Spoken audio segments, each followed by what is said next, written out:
नमस्कार, आप देख रहे हैं भारत सच की आवाज।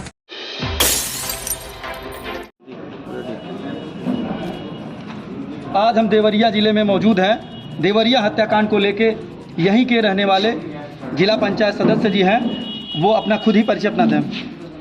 मैं ज्ञानेश्वर द्विवेदी, पूर्व सदस्य जिला पंचायत पाटिल नगर, जागू ब्राह्मण जागू कुशीनगर की तरफ से मैं आज देवेश से मिलने आया था।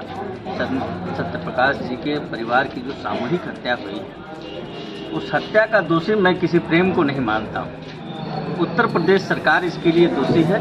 उत्तर प्रदेश सरकार द्वारा जो शासन चलाया जा रहा है, जो एसपी और डीएम देवरिया को चला रहे हैं, वो इसके लिए दोषी हैं। सत्यप्रकाश जी के परिवार की हत्या करने वाले लोगों को तो फांसी की सजा होनी चाहिए, लेकिन उससे पहले यहाँ के एसपी और डीएम पे भी दफा 302 का मुकदमा दर्ज करके और उनको भी जेल भेजने का कार्य होना चाहिए, क्योंकि उनकी लापरवाही से एक पूरे परिवार का सर्वनाश हो गया है। मैं ये मांग उत्तर प्रदेश सरकार से करता हूँ और उत्तर प्रदेश सरकार से ये निवेदन करता हूँ कि आप आर्थिक मदद, जिस परिवार को घर में खाने का उससे पहले भी नहीं था और आज भी नहीं है, आप अभी तक आज 6 दिन बीत गया, आपकी संवेदना शून्य हो गई है कि उस परिवार के लिए आप अभी तक एक प्रधानमंत्री आवास और एक मुख्यमंत्री आवास की घोषणा तक नहीं कर पाए हैं। मैं इसकी मांग करता हूं कि कम से कम इतनी तो आपके अंदर रहना चाहिए कि त्वरित कार्रवाई के तौर पे आप उसके लखनऊ तक गोरखपुर गए बच्चे को देखा, आपने अनमोल को देखा, आपके लोग लगे हुए हैं, आपने अपने मंत्री और विधायक और सांसद को शून्य कर दिया है। आप समाज का वर्तमान में प्रतिनिधित्व कर रहे हैं, आप जिला पंचायत सदस्य हैं। क्या उत्तर प्रदेश में लगता है कि प्रशासनिक व्यवस्था और राजस्व की व्यवस्था, आप पंचायत से जुड़े हुए हैं, पंचायत की व्यवस्था कहीं न कहीं ये कारण नहीं है?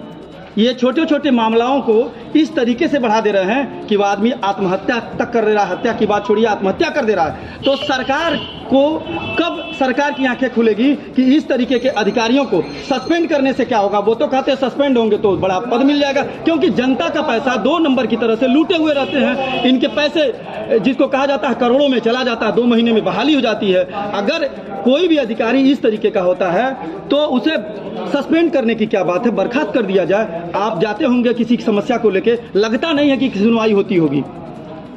इससे पूरा प्रदेश ग्रसित है, भले मुख्यमंत्री जी को दिख रहा हो या न दिख रहा हो।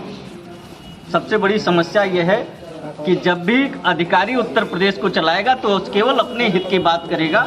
जो 11 कैबिनेट उन्होंने आईएएसओं का बना रखा है, वही उत्तर प्रदेश को संचालित कर रहे हैं। न मंत्री की चल रही है, न विधायक की चल रही है, न सांसद की चल रही है, और विधायक और सांसद न भाजपा के किसी कार्यकर्ता की चल रही है। जो जनता से जुड़ा हुआ है उसकी बात न थानेदार सुनता है, न डीएम साहब सुनते हैं, न एसपी साहब सुनते हैं। एसपी साहब अपने दरोगा की बात सुनते हैं और डीएम साहब अपने लेखपाल की बात सुनते हैं, और इन लोगों ने खुली छूट दे रखी है वसूली के लिए। जो काम 5,000 रुपए में होता था वो अब 50,000 रुपए में हो रहा है। यही उत्तर प्रदेश का सुशासन है। इस तरह से आप मीडिया के सामने बोल रहे हैं तो कहीं आपकी सदस्यता रद्द नहीं हो जाएगी? हो जाए, मुझे इसकी चिंता नहीं है। मुझे इसकी चिंता है कि इस उत्तर प्रदेश में बसने वाले सभी लोगों को न्याय समुचित मिलना चाहिए। किसी पार्टी से, मुझसे पार्टी है, मैं किसी पार्टी से नहीं, कोई ना कोई, सारे उत्तर प्रदेश में बसने वाले लोग 80% लोग किसी न किसी पार्टी से जुड़े हुए हैं। तो उन लोगों के जुड़ने से पार्टियां हैं, न कि पार्टियों से वो लोग हैं। जैसे ये हत्या हुई है 2 परिवार, जैसे एक तरफ से यादव परिवार से प्रेम यादव की हत्या हुई, और छठा रोज है आज प्रेम यादव के हत्यारों का अभी तक नहीं पता लगाया गया, लेकिन सत्यप्रकाश दुबे को उनके परिवार का नरसंहार कर दिया जाता है। लेकिन इसमें लेकिन शब्द बहुत जबरदस्त है कि शासन प्रशासन अब तक समाज के बीच में उस हत्यारे को क्यों नहीं ला रही है। न आप प्रेम यादव से सवाल कर सकते हैं, न सत्यप्रकाश दुबे से सवाल कर सकते हैं। सवाल कर सकते हैं तो सरकार और प्रशासन से, जो अभी तक इस मामले को खुली किताब की तरह क्यों नहीं रख रही है।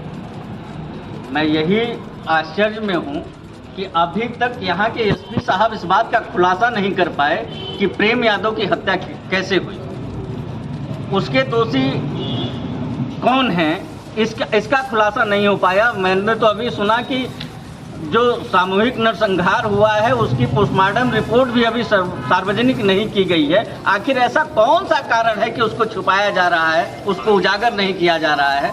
मैं इस बात से बहुत चिंतित हूँ। मैं उत्तर प्रदेश सरकार का ध्यान इस पर आकृष्ट करना चाहता हूँ कि आप प्रयास करके, कल आपके स्वास्थ्य मंत्री यहाँ आए हुए थे, मैं उनसे आपके माध्यम से निवेदन करना चाहता हूँ कि वो पोस्टमार्टम रिपोर्ट को सार्वजनिक करें तत्काल प्रभाव से।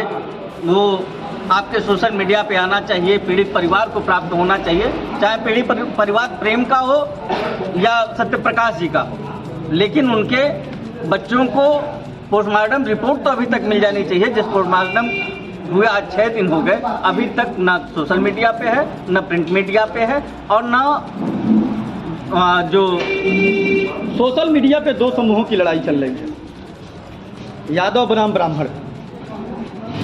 अगर आज हम न्यूज़ कवर करने आए हैं तो ब्राह्मण के घर आ गए हैं, तो यादव की तरफ से गाली सुन रहे हैं पत्रकार, जितने भी पत्रकार हैं। इस पे सरकार को एक्शन न लेके एक प्रचार समूह बना दिया गया है पत्रकारों को, और ये दो समूहों की लड़ाई घोषित कर दिया गया है। ये जिन लोगों का ये काम है उस पर सरकार को कार्रवाई करनी चाहिए। ये कार्रवाई न होके एक भेड़ चाल की तरह सारे काम को 6वां रोज हो गया, अभी तक खुलासा नहीं किया गया। देखिए, ये तो राजनीतिक लोगों का एक प्रोपोगंडा है, जिससे ये 2 समाज, 4 समाज, 5 समाज आपस में लड़े और उसका फ़ायदा और नुकसान लोगों को प्राप्त। बहुत बहुत धन्यवाद आपका।